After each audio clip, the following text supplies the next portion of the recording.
विविध भारती पुणे. ठळक बातम्या. सत्यशोधक समाजानं प्रबोधनाबरोबरच संविधान वाचवण्यासाठी प्रयत्न करणं गरजेचं आहे असं मत साहित्यिक लहू कानडे यांनी व्यक्त केलं. अहिल्यानगर इथं सत्यशोधक समाजाच्या 42व्या अधिवेशनाचं उद्घाटन त्यांच्या हस्ते काल झालं. त्यावेळी ते बोलत होते. यावेळी प्रमुख पाहुण्यांच्या हस्ते अॅडव्होकेट दिशा वाडेकर यांना डॉक्टर बाबासाहेब आंबेडकर उल्लेखनीय वकील पुरस्कार आणि मंगलोर इथल्या पत्रकार सुकन्या शांता यांना दीनमित्रकार मुकुंदराव पाटील उत्कृष्ट पत्रकार पुरस्कार देऊन गौरवण्यात आलं. महनीय व्यक्तींचे शिक्षणाविषयीचे विचार समाजापुढे यायला हवेत अशी अपेक्षा ज्येष्ठ शिक्षणतज्ज्ञ डॉक्टर राजाराम दांडेकर यांनी व्यक्त केली.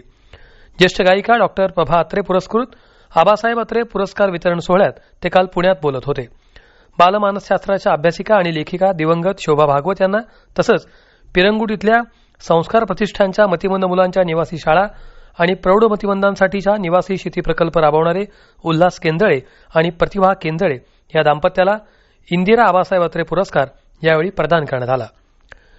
पुण्यातल्या दक्षिण कमान रुग्णालयात 33 वर्ष नौसैनिकाला मेंदूमृत घोषित करण्यात आल्यानंतर त्याच्या कुटुंबियांनी अवयव दानाचा निर्णय घेत 5 जणांचे प्राण वाचवत पुन्हा एकदा आपला सुपुत्र देशाच्या हवाली केला. कमांड हॉस्पिटलचे मेजर जनरल बी नांबियार यांच्या मार्गदर्शनाखाली वाहतूक समन्वयक, आयसीयू कर्मचारी, बहुविशेषोपचार डॉक्टर आणि परिचारिका यांनी विशेष भूमिका पार पाडत हे अवयवदान पार पडलं.